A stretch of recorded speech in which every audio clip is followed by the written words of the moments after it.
돈을 향한 말초적 신경을 인정하라 경제적 본능. 오늘은 거침없는 하이킥을 날리는 비트코인 얘기를 해보겠습니다. 오늘이 7월 15일이거든요. 오늘 사야지 제일 싼 날일까요? 비트코인. 이번 주는 심지어 미국에서 크립토 위크라고 합니다. 이제 비트코인 관련한 그리고 코인과 관련한 새로운 장이 열리는 시대인가? 이런 것도 궁금하고요. 그리고 조정이 오긴 할 것 같은데 그때 멘탈을 제대로 잡고 있기 위해서는 이 시장이 이 경제 조건이 어떻게 굴러가는지에 대한 이해가 있어야 되겠죠. 그래서 광풍이 몰아칠 때 더 공부해야 된다 이런 생각으로 모셨습니다. 김동완 원더프레임 대표 인사드리겠습니다. 네, 안녕하세요. 안녕하세요. 저 먼저 질문하고 싶은 게 네. 지금 뉴스를 딱 펴면 네. 신고가 경신 계속 이렇게 나오고 있거든요. 네네. 그래서 지금 들어가도 됩니까?를 먼저 좀 여쭤보고 싶습니다. 인제 뭐 언제 팔 거냐에 따라서 조금 다른데 네.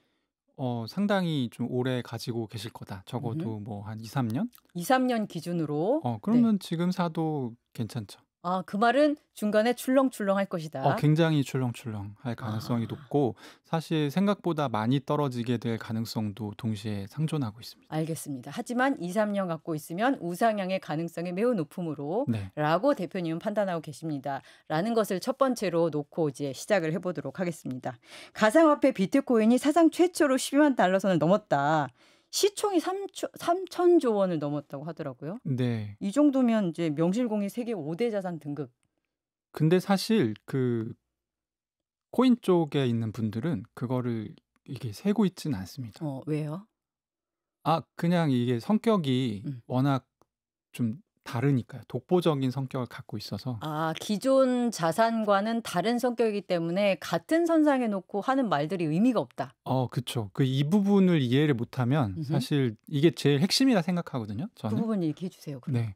금 같은 거는 거래를 할 때 금은 이제 금괴 형태로 사람이 들고 나르거나 음흠. 아니면 뭐 ETF로 바꿔서 은행망을 통해서 거래하거나 뭐 이런 방법이잖아요. 비트코인을 생각할 때 사람들이 코인이라고 하니까 이 동전을 형상화하기가 쉽거든요. 당장 저희도 그래프 방금 동전 그렇죠. 날아가는 걸로 만들었는데요. 이게 인제 약간 방송의 폐해인데 음. 약간의 그 핍진성? 네. 네. 그 비트코인은 사실 네트워크로 봐야 됩니다. 그래서 왜 이게 성격이 다르냐면 다른 거는 다 어떤 은행망이라든지 기존에 있는 망에 굉장히 의존적이에요. 금은 혼자서는 가치를 가질 수가 없어요. 음흠. 근데 비트코인은 이 자체가 네트워크이기 때문에 음. 그리고 사실 비트코인이 뭐라고 지금 벌써 막 12만 달러야? 이런 눈에 분들이 보여? "야 이게 보이는 것도 아니고 음. 뭐 이게 왜 12만 달러야?"라고 하시는 분들 많잖아요. 네. 지금 미국의 이제 세계에서 지금 부가 왔다 갔다 하는데 가장 많이 사용되는 이제 네트워크가 스위프트라고 하는 음흠. 달러. 글로벌 은행들이 이렇게 만든 망이 네. 있는데 이걸 거의 미국이 좌지우지하거든요. 그래서 미국한테 밑보이면 이 스위프트 망을 사용할 수 없어요. 러시아 같은 경우에 쫓겨났었죠. 그렇죠. 근데 비트코인 망은 미국한테 밑보여도 사용할 수가 있습니다. 음흠. 거기서 비트코인의 독자적인 가치가 나오는 것이고 음흠. 사실 이제 미국이 트럼프 정부 들어서 본격적으로 좀 끌어안기 시작했잖아요, 음흠. 비트코인을.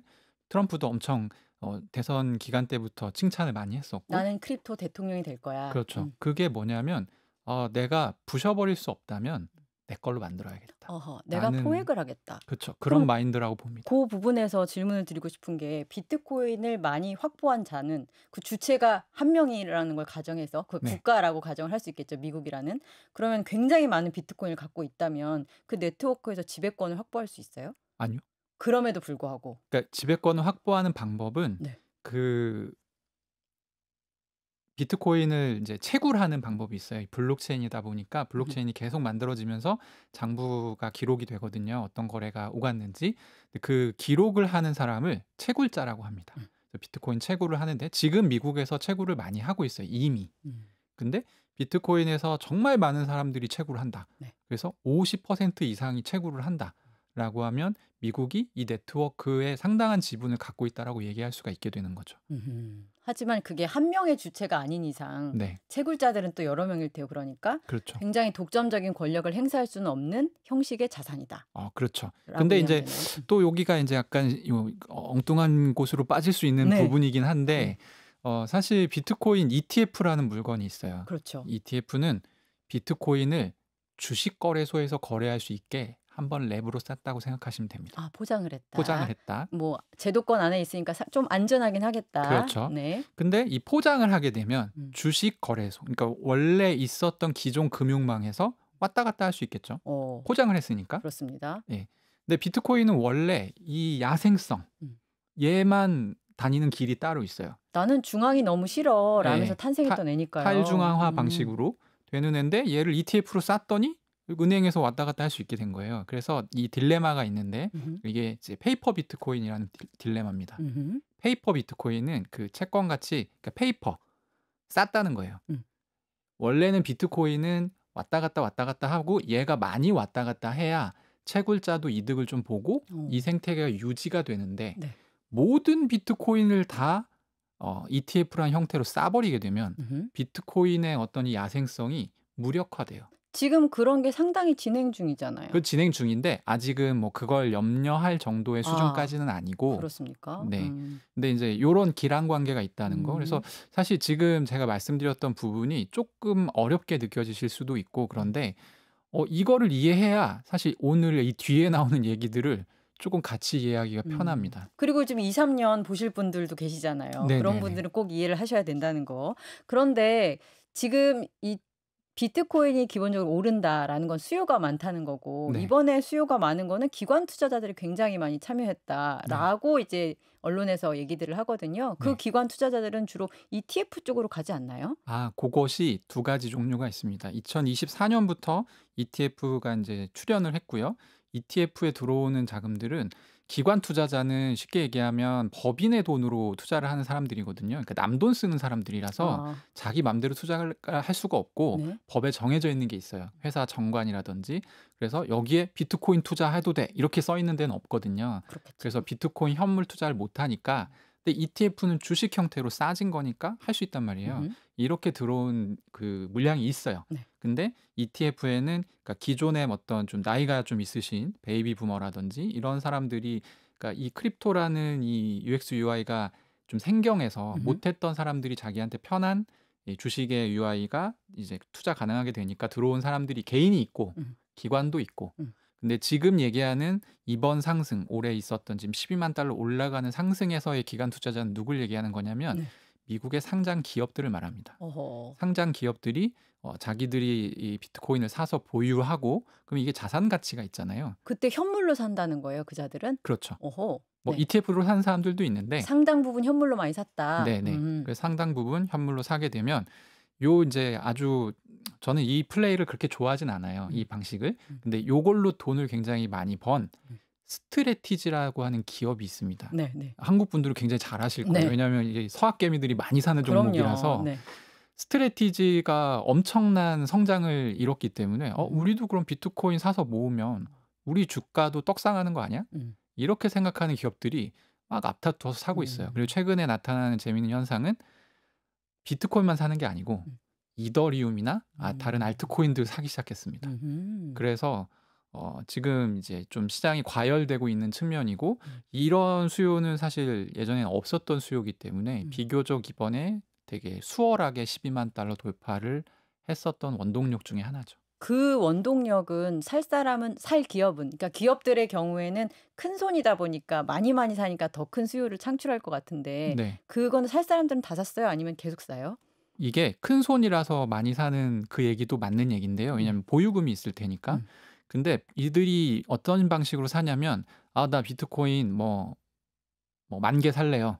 그리고 자기 주식을 팔아요. 그러니까 자산을 그냥 예. 바꾸는 거네요. 그러니까 주식을 자산 더 찍어서 형태를? 팔아요. 아. 그러니까 유상증자 같은 방식으로 하거나 네. 아니면 뭐 펀딩을 받거나 이런 식으로 하는데 되게 웃긴 건 뭐냐면 마이크로 스트래티지가 그 전략을 썼는데 주가가 엄청 올랐거든요. 그러니까 원래 쟤네는 비트코인 엄청 많이 갖고 있대. 그렇죠. 유상증자를 하면 보통 가격이 떨어져야 되는데. 그렇죠. 예, 이게 이제 사실 그래서 제가 이걸 좀 안 좋아해요. 왜냐하면 이렇게 들어온 수요는 네. 언젠가 비트코인 이제 안 갈 것 같은데라는 생각이 들면 기업들이 다시 내팔 수 있거든요. 그렇죠. 그러니까 마이크로 스트래티지 같은 경우는 나는 비트코인 절대 안 팔 거다라고 이제 마이클 세일러라고 하는 그 회사의 대표가 이제 얘기를 해서 사실은 좀 뭐랄까 좀 독특한 형태인데 나머지 기업들은 아니거든요. 그죠. 예, 그래서 내다 팔기 시작하면 또 폭락을 할 수 아. 있는 약간 그런 그럼 구조라서 시장이 또 공포에 예, 휩싸이고. 그래서 네. 제가 변동성이 굉장히 심할 수 있다라는 말씀을 드린 거고, 네. 근데 다만 지금 우리가 인제 보면은 뭐 물장구를 치고 칠 수 있고 어디 수영장 가서 할 수 있지만 결국 그 수영장의 물이 맑냐 적냐 이게 음흠. 되게 중요하잖아요. 그죠. 네. 지금 수영장의 물을 꽉꽉 채우려고 하는 움직임을 트럼프 정부가 보이고 있기 때문에 음흠. 그래도 걱정을 좀 지금 아직까지는 할 단계는 음. 아니다. 아까 말하셨던 2-3 년이라는 기간이 있잖아요. 그게 이제 트럼프의 재임 기간, 그다음에 크립토 시장을 조금 육성하려는 그의 어떤 의지가 좀 반영된 기간인가요? 어떻게 산출하신 기간인가요? 2-3 년은 그냥 그러니까 길게 본 오늘 기간? 그죠. 어느 정도 긴 기간. 그래서 아. 오늘 사서 막 주일 만에 저는 2배를 원해요. 이런 분들은 하지 네, 하지 마세요. 마시고 멘탈 털립니다. 예, 그리고 근데 좀 안정적으로 봤을 때 그러니까 이게 인제 이 얘기를 하려면 스테이블 코인 얘기를 해야 돼요. 음흠. 결국에 스테이블 코인이라는 물건을 미국이 들고 나왔는데 이거를 돌리게 됐을 때 이게 지금 인류가 가보지 않은 길이에요. 그렇습니다. 네. 그래서 이걸 돌리게 됐을 때 어떤 일이 벌어질지 사실 몰라요. 음. 모르고 가장 안 좋은 케이스는 결국에 스테이블 코인을 발행해서 미국 국채 수요를 대겠다는 거는 미국은 쓰고 싶은 돈이 있거든요. 근데 지금 부채가 너무 많아서 원래는 부채를 이제 국채를 찍어서 빚을 내서 그 쓰고 싶은 돈을 써야 되는데 음흠. 빚이 너무 많아. 그러니까 내가 쓸 수가 없어. 음. 그러니까 국채 사줄 사람들을 데리고 와. 스테이블 코인으로. 음흠. 그래서 나는 돈을 더 쓰겠다가 사실 핵심이에요. 네. 미국 정부는 돈을 쓰고 싶어. 음흠. 근데 이 스테이블 코인이라는 물건은 사실 어떤 분들은 그렇게 또 얘기해요. 이게 통화량 증가가 없다고 얘기하는데 에이. 그게 이제 조금만 생각해 보면 아닌 게 왜냐면 미국은 돈을 쓰려고 하는 거거든요. 그쵸. 그러면 잠깐 여기서 잠깐만 스테이블 코인의 개념 잠깐만 짚어주시면 네. 스테이블 코인이라고 하면 달러 가치라든지 네. 뭔가 이제 고정된 가치, 음. 가치를 고정해서 발행하는 디지털 네. 동전이라고 생각하면 되죠. 네. 근데 그러니까 법정 그거를 통화의 가치가 고정되게끔 설계되어 있는 코인. 그거를 솔직히 지금까지는 은행이 발행했던 거잖아요. 네, 그쵸. 그런데 코인 발행사가 일종의 돈을 찍어낼 수 있는 환경을 만든다는 게 트럼프의 구상이고 네. 그 구상의 목표는 돈이 많이 찍어서 그 돈 내가 쓰려고 이거잖아요. 그 중간에 어, 생략됐습니다. 미국 국채를 통해서. 네네네, 네네. 그쵸. 어쨌든 예, 돈을 쓰고 싶은 그렇습니다. 거니까 찍는 거란 말이에요. 근데 이 스테이블 코인은 발행도 되지만 사실 소각도 돼요. 그러니까 돈을 들고 가서 스테이블 코인 발행해 주세요. 이러면 스테이블 코인을 발행해서 줘요. 근데 스테이블 코인을 갖고 가서 이거 돈으로 바꿔주세요. 그러면 또 돈을 줘야 돼요. 과거에 이제 금이랑 바꾸는 것처럼 화폐랑. 그렇죠. 네. 그래서 그 국채 수요가 만들어지는데 이걸 소각할 때는 이 국채 공급이 됩니다. 그래서 이 발행사가 국채를 팔게 돼요. 이 사람한테 돈을 주기 위해서. 그렇죠. 자기가 그렇죠. 네. 그러면 이걸 누가 시장에서 받아줘야 돼요. 누가 받나? 근데 미국 정부는 국채를 발행해서 이미 쓰고 싶은데 돈을 다 써버렸을 가능성이 높거든요. 그래서 사실은 여기서 좀 경제 위기가 일어날 수 있다라고 얘기들을 많이 하고 있는 거고 제가 생각했을 때 2-3 년이라는 기간은 그 위기가 도래하기 전의 기간인가요? 그렇죠. 스테이블 아. 코인으로 저는 높은 확률로 이게 잘 되면 잘 될수록 경제 위기가 올 가능성이 높다라고 생각하는데 네. 그 길은 안 가봤기 때문에 제 생각이 맞을 수도 있고 틀릴 수도 있죠. 플랜 B를 준비하는 건 항상 좋으니까요. 네. 근데 이게 이제 망가지기 전까지의 기간이 그래도 한 2-3 년 정도는 걸릴 것이다. 근데 그 유동성이 어마어마해질 거잖아요. 네. 물론 지금 뭐 크립토 위크를 통해서 그 코인 발행사의 뭐 자격이라든지 그런 논의가 굉장히 이루어지겠지만 여하튼 민간에서 돈을 찍어내는 거잖아요. 그러면은 민간에다 일종의 권력을 주는 거잖아요. 화폐 주조의 이익을 얻게 하고 유동성이 어마어마하게 커질 텐데 저는 그 대목에서 궁금했던 게 2-3 년 얘기를 하니까 그러는 건데요. 트럼프의 재임 기간은 2-3 년보다 길잖아요. 네. 트럼프는 자기 임기 안에는 큰 문제를 안 발생시키고 일단 뭐 역사를 이루겠다 하고 튈 생각인가 이런 생각도 좀 하거든요. 그게 사실은 굉장히 큰 오해 중에 하나인데 네. 트럼프가 1기 행정부 때 관세를 도입해서 이제 그때는 중국 위주로 관세를 많이 매겼잖아요. 관세라고 하는 그 구시대의 유물을 트럼프가 꺼내 왔고 이게 트럼프가 독특한 사람이라서 그렇게 생각하시는 분들이 많은 것 같아요. 음흠. 그렇지 않습니다. 음. 왜냐하면 그 뒤에 누가 왔죠? 바이든이 왔잖아요. 네. 바이든이 관세를 더 높였어요. 하지만 세련된 방식으로 예, 했잖아요. 세련된 방식으로 네. 했죠. 제가 생각할 때 트럼프는 왜 이걸 하는 것 같냐면 음. 이거는 사실 굉장히 세련된 형태의 전쟁이에요. 관세가 아니, 이 스테이블 코인. 스테이블 코인이 네. 네. 전쟁인데 어떤 의미에서 전쟁이냐면 고전적인 의미의 전쟁은 전쟁 왜 하냐면요. 결국에 돈 벌기 위해서 하는 거예요. 음흠. 남의 나라 쳐들어가서 땅 뺏고 거기 위에 있는 사람들 강제로 식민지의 자원을 탈취하고자 데리고 와서 자원도 뺏고 이 음. 사람들 노동시키고 그래서 이제 돈 벌고 이런 식으로 이제 제국주의가 돌아갔었잖아요. 음흠. 근데 이 제국주의가 결국에 1차, 2차 세계대전으로 끝이 났지 않습니까? 그리고 나서 사실 이제 이 들어왔던 어떤 지배적인 변화가 뭐냐면 세 가지가 있는데 하나는 유엔이 창설됐고요. 국제기구. 두 번째는 인권이라는 개념이 이제 강해지기 시작했고요. 세 번째는 남의 땅을 뺏었을 때 그 땅을 나의 땅으로 편입할 수 없다라는 국제 질서가 생겼어요. 음흠. 왜 이게 세 가지가 생겼냐면 제 생각에는 양차 세계대전을 지나면서 이게 돈 벌려고 하는 짓인데 그 경제력의 원천인 인간이 너무 많이 죽은 거예요. 그래서 인간을 죽여서 이게 뭐한 짓이냐라는 생각이 들어서 이제 그걸 최소화하는 방식으로 전후 세계가 질서가 이제 정해지게 됐고 네. 그러다 보니까 이제 한동안 한 70년 정도 주요한 큰 전쟁이 없이 좀 평화롭게 살았지 않습니까? 근데 지금은 어떤 시대냐면 굳이 군대를 앞세워서 땅을 뺏어서 쳐들어가지 않아도 그 있는 사람을 데리고 올 수 있는 시대가 됐어요. 왜냐하면 뭐 세계화라든지 아니면 모바일 기술이라든지 그런 부분들이 굉장히 발달이 됐고 그 통신 기술도 굉장히 발달되면서 원래 이 국민이라는 존재는 그 땅 위에서만 있는 존재였거든요. 근데 이제 원하면 자기 원하는 나라로 갈 수 있게 된 거예요. 공간을 초월한 권력이 작동할 수 있다라고 했을 때 스테이블 코인이 거기서 어떤 역할을 하는 거예요? 스테이블 코인은 쉽게 얘기하면 이 과거에 이 영토 중심으로 국가가 운영될 때는 이 영토 위에 국민이 있고 국민이 여기서 경제 생활을 하고 국민에게 어떤 국가 서비스를 제공하는 정부가 세금을 걷어서 그리고 이제 돈을 찍어내서 거기서 이제 경제를 돌렸죠. 그러면 요 이제 삼박자가 맞아서 이제 돌아갔단 말이에요. 근데 여기서 사람을 빼올 수 있게 되면 어떤 일이 발생하냐면 이 사람을 빼오는 거는 하는데 이 사람한테 줘야 되는 국가 서비스는 제공을 안 해도 되는 상황이 발생해요. 국가 경제 체계 시스템의 굉장히 핵심이 화폐예요. 화폐로 세금을 내니까. 네.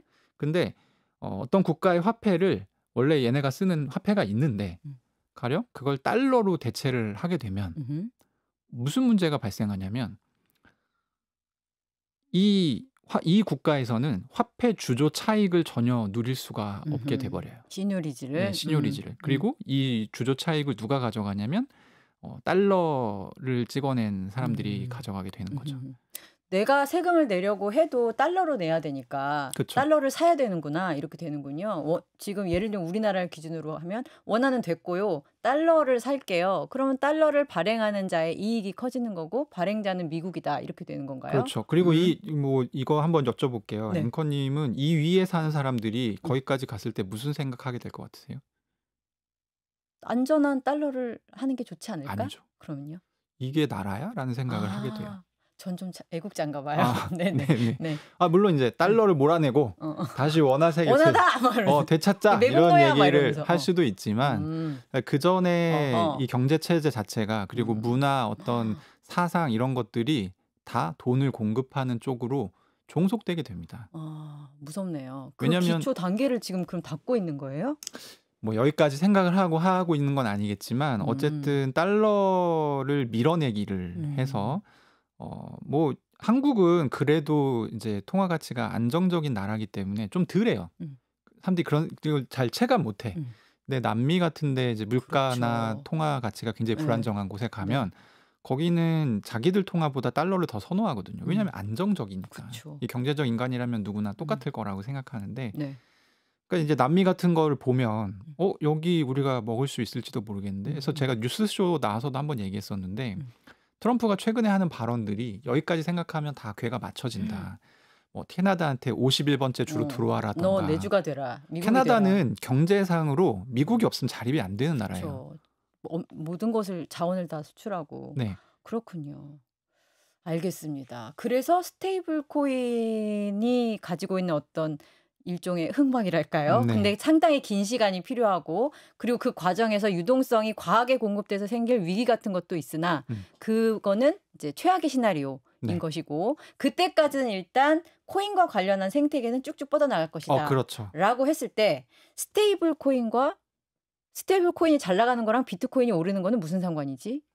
라는 질문이 좀. 스테이블 코인이 잘 나간다는 거는 발행량이 많아진다는 뜻이겠죠? 그렇죠. 네. 곳곳에 비트코인이 침투한다. 자, 이렇게 설명해 볼게요. 비트코인이 한 개에 10만 달러예요.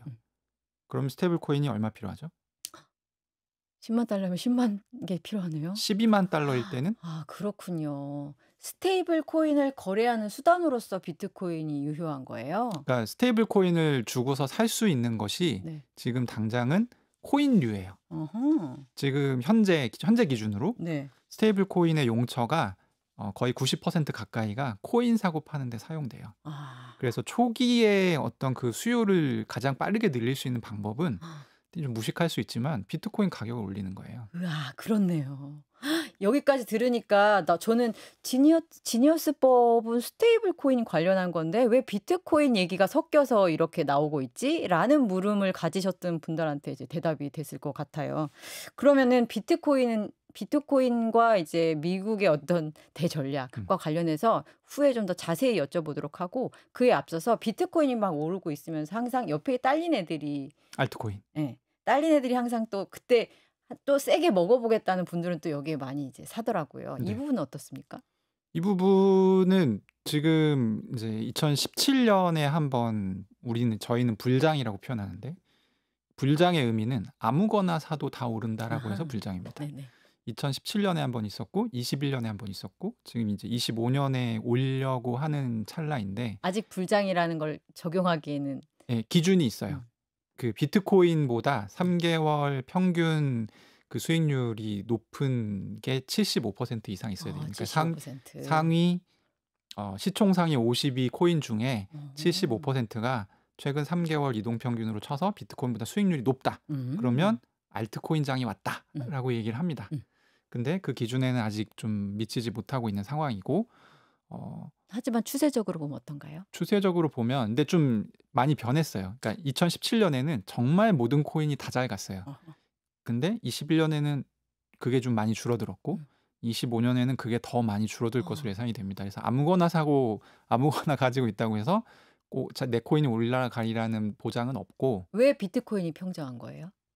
평정했다는 표현보다 일종의 지배력을 더 많이 갖게 그러니까 이 된 거예요? 질문이 굉장히 좋은 질문이에요. 왜냐하면 감사합니다. 그래서 아까 제가 처음에 설명드린 거예요. 비트코인이 왜 더 원이 될 수밖에 없냐고. 미국이 마음 먹고 뭐 비속어를 좀 쓰면 조질 수 있는 조진다고 했을 때 안 조져지는 유일한 코인이 비트코인입니다. 이더리움 같은 경우 시가총액 2위거든요. 네. 이더리움을 돌리기 위해서는 많은 인프라스트럭처 서비스가 필요해요. 네. 근데 그 서비스들을 하는 기업들이 미국 소속이에요. 그래서 한번 그 이제 오펙에서 오펙 맞나? 하여튼 그 자금 세탁 관련한 그 관장하는 미국 부서에서 이 북한 이 테러 자금 그 세탁과 관련해서 이더리움 네트워크가 관련이 있다고 해서 한번 그 이제 규제를 들었어요. 세게 한 적이 있어요. 그 이더리움에는 수신자와 발신자를 뒤섞어서 잘 알아볼 수 없게끔 하는 서비스가 있거든요. 토네이도 캐시라는 서비스가 있는데 이 토네이도 캐시를 서비스하지 말아라. 라고 해서 이게 이제 코인판에서는 한번 난리가 난 적이 있습니다. 이게 이제 그때만 해도 탈중앙화 가치가 굉장히 중요했기 때문에 야 이거는 우리가 들어줄 수 없는 요구다. 근데 결국에 이더리움 서비스들이 다 굴복했어요. 그래서 지금 이제 정리가 된 건 비트코인은 언터처블이다. 근데 이더리움까지만 해도 미국이 좌지우지할 수 있다. 심지어 2등인 곳도 그렇죠. 그렇다면 그런데 비트코인은 그래도 하나 남은 탈중앙화된 어떤 정체성을 잃지 않은 기술적으로나 주인이 없는 네. 그런 어떤 존재다. 아하, 알겠습니다. 그래서 보니까 그 전체 코인에서 비트코인이 차지하는 비중은 꾸준히 늘고 있더라고요. 네. 그것도 이상한 사실 현상이에요. 왜냐하면 음. 2017년이나 2021년 초까지만 해도 그런 현상은 좀 없었거든요. 음. 알트코인들이 훨씬 뭐랄까 이 잘 올라가던 음. 시기이고 근데 이제 2024년에 ETF가 들어왔고 이거는 제가 얘기했죠 아까. 포장지로 한번 싼 거라고. 음. 보통은 순환매가 돌아갑니다. 비트코인 가격이 올라가면 음. 음. 차익이 있을 거잖아요. 네. 그래서 이제 올라갔으니까 조금 이제 좀 뭐랄까 그러니까 개인들이 뒤늦게 사기 시작해요. 음. 그러면 이 뒤늦게 온 사람들한테 비트코인을 넘기고 음. 먼저 산 사람들이 빠져나갑니다. 그리고 이 사람들이 알트코인을 사는 거예요. 음. 근데 알트코인은 시총이 적기 때문에 네. 조금만 사도 팍 오르죠. 팍 오르는 거예요. 그래서 이제 이렇게 순환매가 음. 돌아가는데 음. 왜 24년 이후엔 이게 안 돌아가냐면 음. ETF는 포장지로 쌓여 있기 때문에 음. 알트코인을 살 수가 없어요. 음. 이 사람들은 원래 코인을 안 사던 사람들이야. 그렇네요. 비트코인 한정해서 주식 거래소에서 살 수 있다니까 나도 사 볼까? 이런 음. 사람들이기 때문에 쭉 갖고 있자. 그렇죠. 그리고 ETF 산 사람들 자체가 좀 안전한 거를 좀 원하는 당연히 사람들이기도 그쵸. 하고. 그런 성향도 있죠. 그렇네요. 알겠습니다. 비트코인이 현재 왜 계속 오르는지 그리고 최소 2-3년은 그래도 변동성은 있겠지만 어느 정도 상승세를 탈 수밖에 없는 환경 속에 있다라는 것까지 정리를 해 보겠습니다.